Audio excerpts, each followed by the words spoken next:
Hello everyone, welcome back to the channel. This is video 3 and today we are stepping into the mind of one of the greatest philosophers of all time, Plato.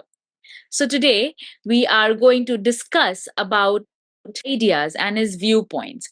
So from the mysterious allegory of the cave to the powerful idea of the ideal state, and even to his controversial take on poetry and art.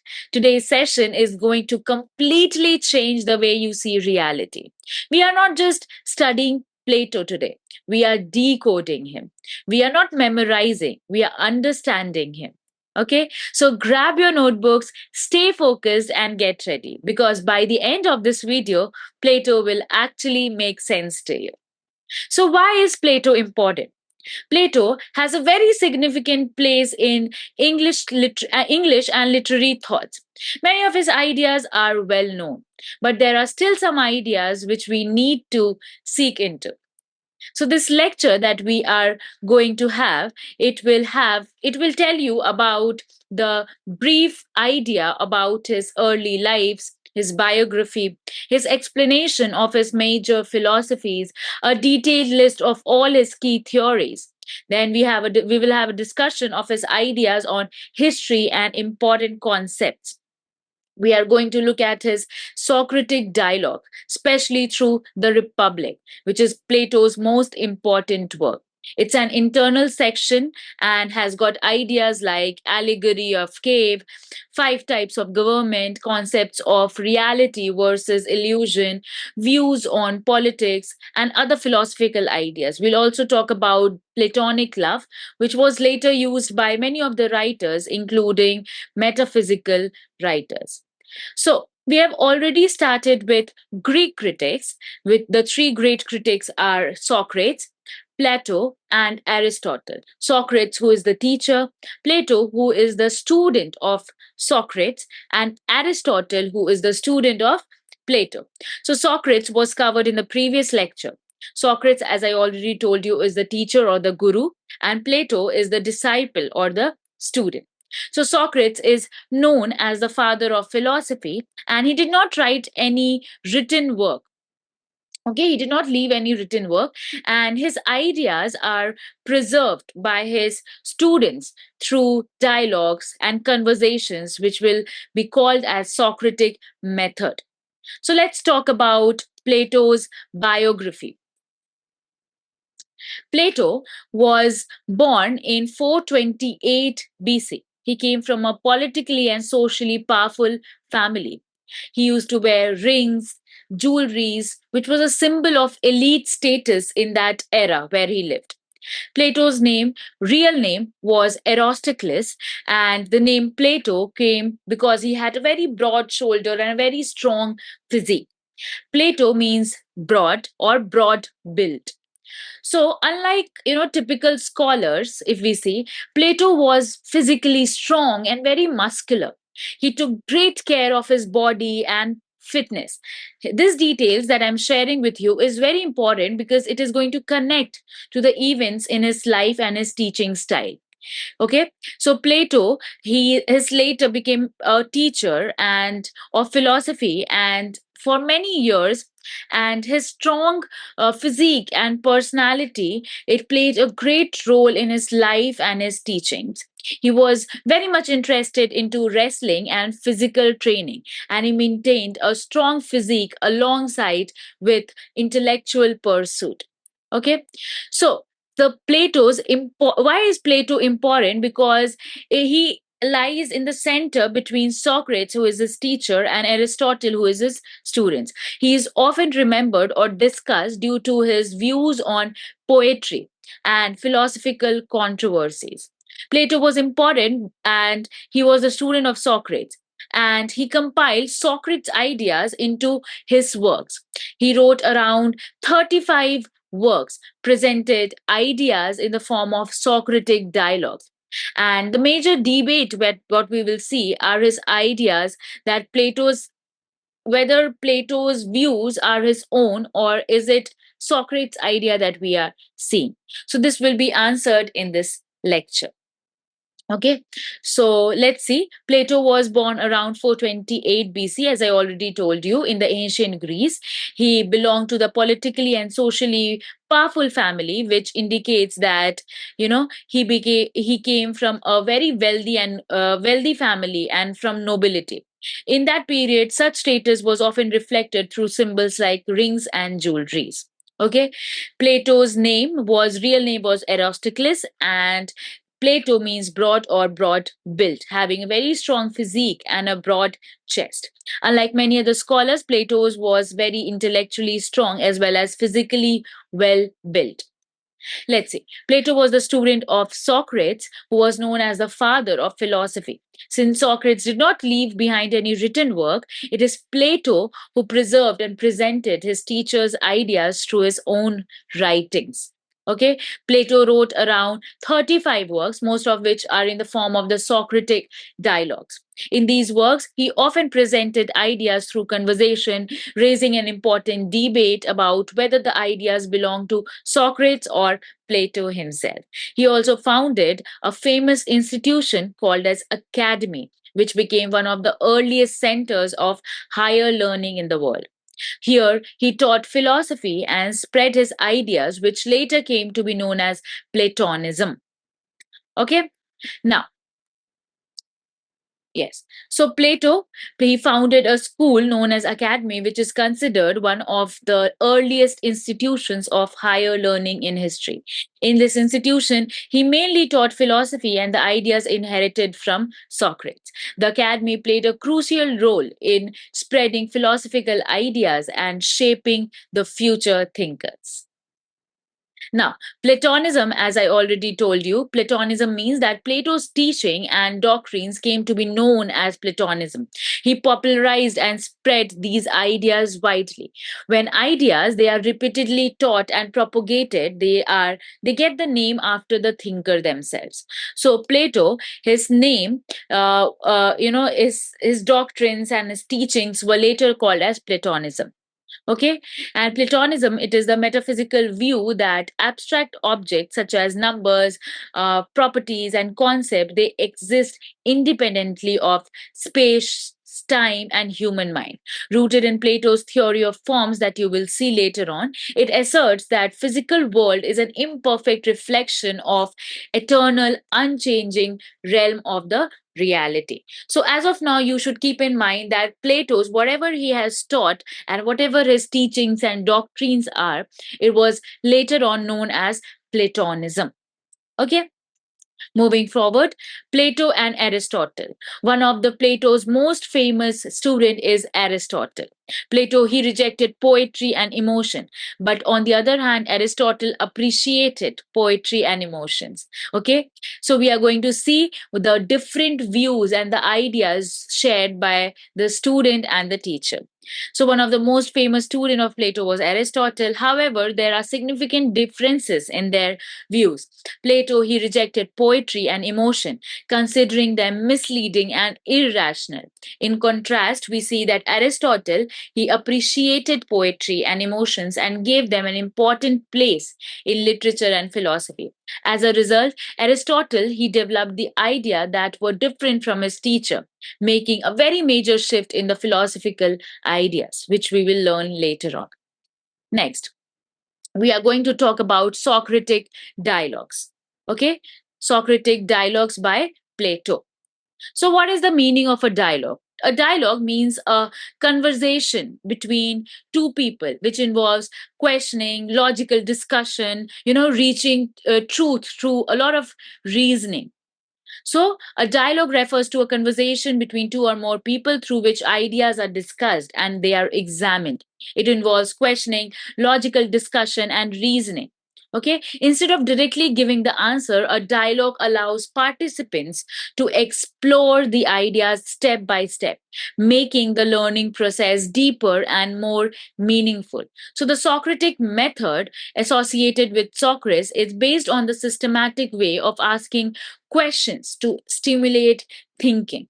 Okay, it encourages the purpose to encourage the logical reasoning and help individuals discover truth by themselves rather than simply accepting the information. So Socratic method, if we see, it is, based on asking questions to stimulate the thinking, encouraging logical reasoning, helping people discover truth themselves. Through questioning, they explore the philosophical ideas and arrive at a conclusion or an insight. So Plato, he rarely expressed his own ideas or views directly. Most of his works that are present, it will show the ideas of Socrates, or in the form of the ideas of Socrates. Socrates, who will be the major character that you will see in most of his works. Now, use of Socratic dialogues in Plato's works. Plato adopted this method in most of his writings. He rarely expressed his own views directly. Instead, he presented ideas in the form of the dialogues where different characters they discuss and debated various topics. Most of these dialogues mainly present the ideas of Socrates, making him the central character in almost all the works of Plato. So, through this technique, what we see is that Plato was able to preserve and spread Socratic philosophy in a more clear and engaging manner. An important thing that you need to keep in mind is Plato's work, that is Laws. So this work that you will see, it does not follow Socratic dialogue method, as it does not include Socrates as the speaking character. Therefore, it stands apart from most of his Plato's writings and is the key point to remember for your exam. Okay, Laws. Next, we will talk about Socratic dialogues. So, Socratic dialogues, or this division of Plato's work, it is in three stages. First, most of his works that you will see, Socrates will be as the speaker, and the works, as I told you, are divided into three stages. That is early, middle, and late. So, the early will have Socratic ideas. The middle will have mixed ideas, and the later on we'll see that Plato's own philosophies are shared. And one thing that you need to keep in mind is his work Laws, which is the only major exception where you will not see any Socratic dialogues. So we will look about at all his works one by one.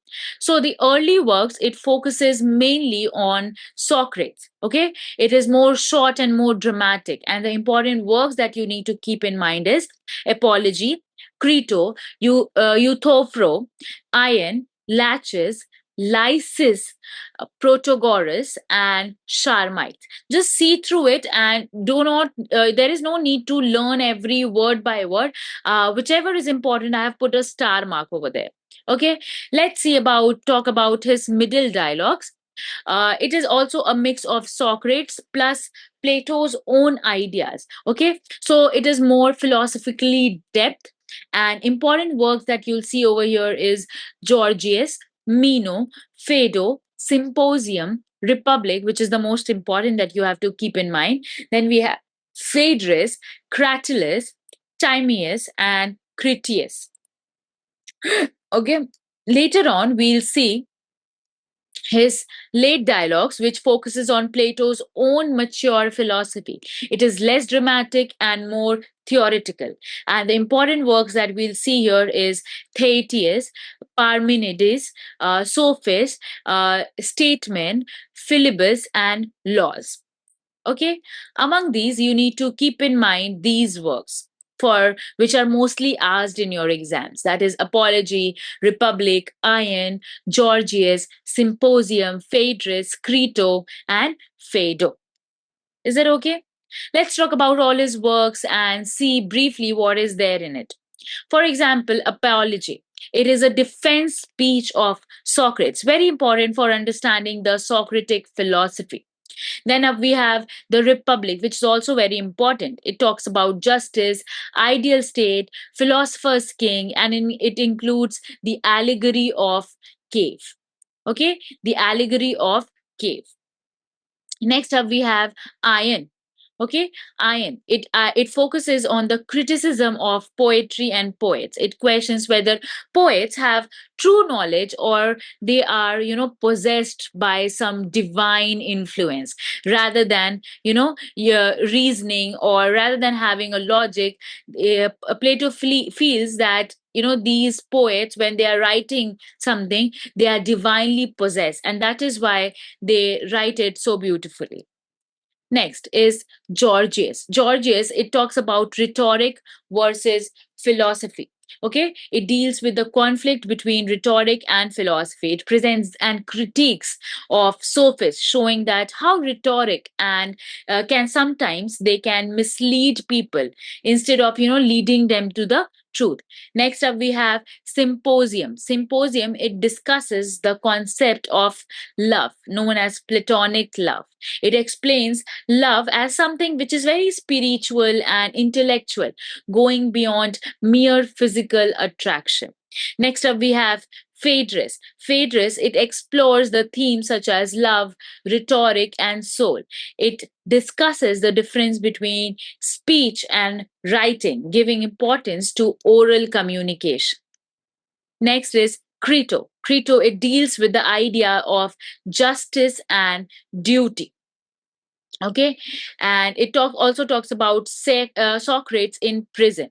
So it presents Socrates in prison and discusses whether one should obey the laws of the state even if they seem unjust. Next up, we have Phaedo. It describes the death of Socrates. It also presents the concept of the immorality of the soul, making it an important philosophical text. Now, friends, let's talk about his important work, which is the Republic. The Republic, when we will see, why is the Republic important? It is important because it is said to be the magnus opus of Plato, and the works of which it is, he is most famously known for. It was written around 375 BC and is considered one of the most influential texts in the philosophy. It is not a single continuous text, but it is divided into 10 books, each dealing with different philosophical ideas. The work covers a wide range of topics and is written in the form of Socratic dialogues, where Socrates, as you already know, is the main character or the speaker. Originally, it was written in ancient Greek, that is Politia. The text focuses on the core themes such as justice, ideal state, education, and the nature of the soul. So, the overall view of the work is that Republic is a philosophical dialogue in which Socrates engages with various Athenians to explore important questions about justice, politics, and reality. The central question of the text is whether justice is it benefits the individual and what it truly means to be just. Through these discussions, we'll see that Plato develops the concept of the ideal state known as Callipolis, which is ruled by philosopher king. So keep this in mind, Callipolis, which is ruled by the philosopher king. In this ideal state, there is harmony and three classes it is divided into. One is ruler, that is philosopher. The next up is soldiers, who are the warriors. The third is producers, who are the common people. Okay, so the work also includes the discussion on the immorality of the soul, the theory of form, and the nature of knowledge, making it a comprehensive philosophical text. Now, we will look at the allegory and the philosophical method. Before that, let me just give you a brief about what is theory of form. Theory of form means the reality it exists in two words, that is ideal state, that is the perfect form, and the physical state, which is the imperfect copy. Okay, so example is a perfect idea of beauty exists, but the real thing are just the copies. Okay, for example, art and poetry, it is the copy of a copy, that is imitation of the reality. And when we talk about theory of soul, it means human souls are three parts, that is reason, spirit, and appetite. Reason means logic, spirit means courage, and appetite means desire. So a balanced soul is equals to ideal man. It connects to the characters and the morality in the literature. Now, we are going to see allegory and the philosophical method. One of the most important concepts in Republic is the allegory of the cave, which we will later on talk about, which explains the difference between ignorance and enlightenment. Through this allegory, Plato shows that reality is not what we perceive through our senses, but rather it consists of eternal and perfect form understood through our intellect.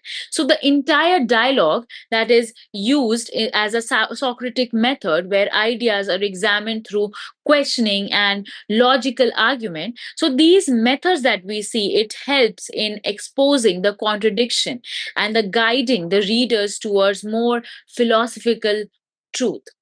Okay, so Plato, he connects ideal morality with social order. He explains that just as the human souls are of three parts, as I already told you, reason, spirit, and appetite, society also are in three classes that must function in harmony. Justice, according to Plato, is achieved when each part they perform their role properly without interfering with the others.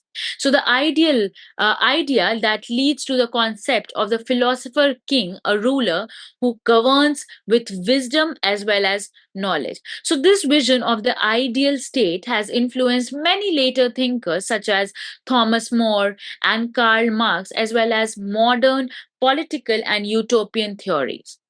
The Republic, it remains a foundational text in the philosophy and political theory and education.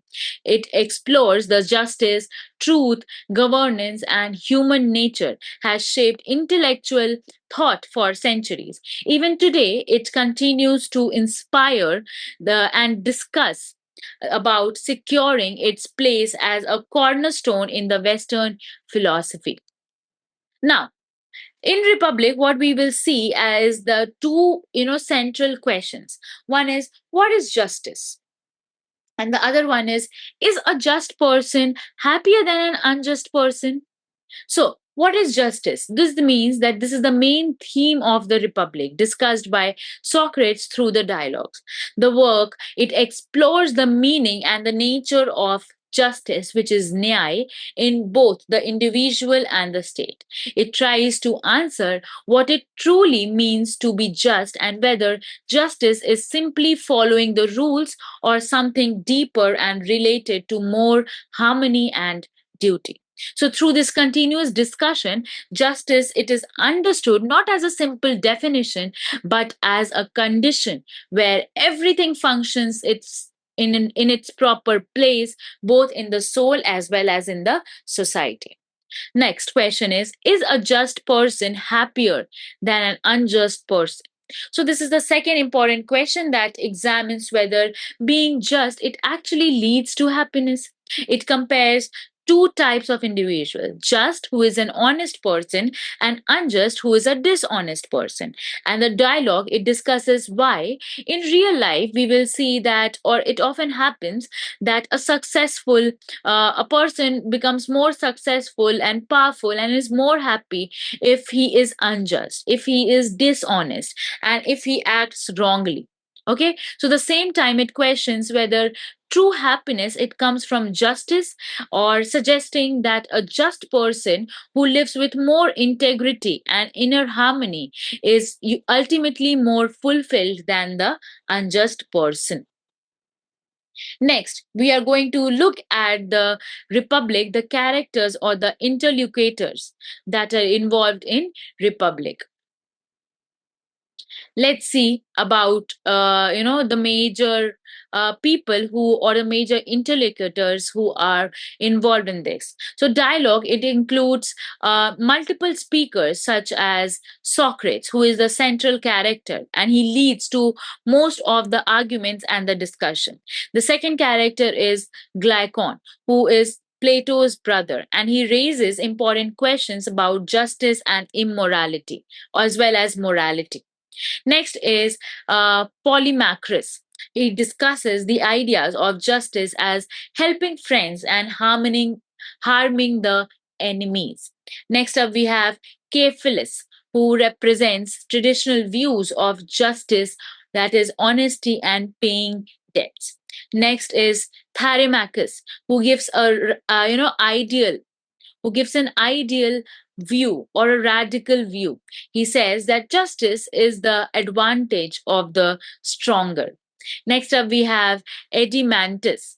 Okay, Edymantus, who is another brother of Plato, and he supports and extends the discussion.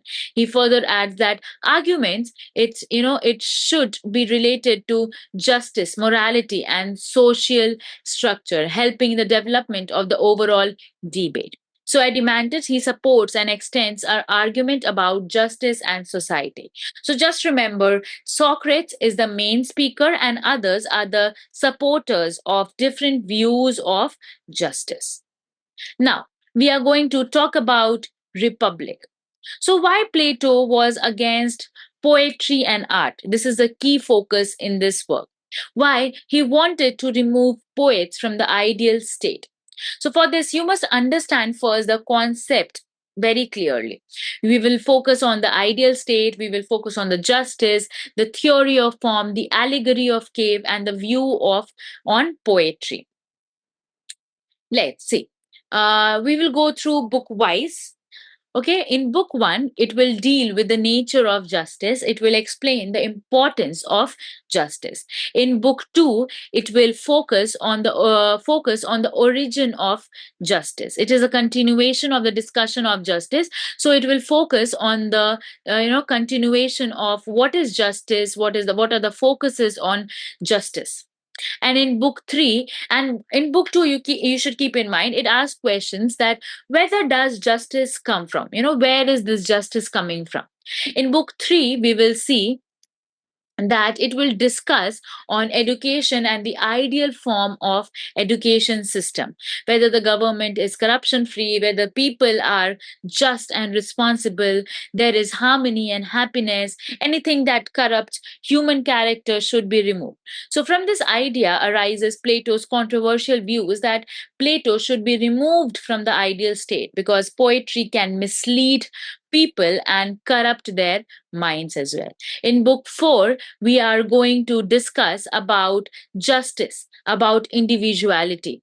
Okay, and we will see that it explains that just as the state must be well organized, an individual must also have internal harmony. Justice, it is achieved when the different parts of the soul, they function properly. So this book, it deals with the individuality, showing how personal character relate to social form. Next is book 5. Book 5 we will discuss about the rules and the nature of rulers in the city. The key ideas are like, if we want to create an ideal state, then what kind of government should exist then? What kind of ruler should govern it? So this is a very interesting concept that you will see. Okay, that it raises important question that what kind of government should actually exist? Okay, what qualities the ruler should possess? Book 6 that we will see is about it is going to discuss about the theory of form, theory of reality. These two theories are very important and it should be studied in more detail, and we will discuss it. So Plato argues that the true reality, it lies in the world of forms, that is the ideas, and the physical world that we perceive through our senses. So this book is extremely important because it provides a philosophical foundation for understanding truth, knowledge, and existence. Next up is book 7, which where we will discuss about the allegory of the cave. Okay, and this is also very important concept. It talks about the state of ignorance, making illusions for reality. Only through knowledge and reasoning can a person understand the real truth and get enlightenment. Okay, so this concept must be studied very carefully as it explains Plato's view of reality as well as knowledge. Next up, we have book 8, which discusses about the decline of the ideal state. That is idealism, how the ideal state it starts to break down. It also explains the five types of government according to Plato. In book 9 that we are going to see, it focuses on tyranny, which means dictatorship. The key ideas that we will see over here are what kind of person becomes a tyrant or a dictator, how a dictator actually behaves after gaining power towards his people, what are his views, what are his thoughts. The same people will who made him the ruler, does he really support them, does he stand for them, we will see in this book. Then is book 10, where we will discuss about Plato's view on poetry. This is also very important. Okay, why he wanted to censure art, what are the relationship between Plato and the poets, why Plato was against poetry and art, and why he wanted to remove poets from the ideal state. So, in the next video, we will talk about the allegory of the cave. Okay, so we will discuss about allegory of the cave in the next session. So, stay tuned. See you all in the next video.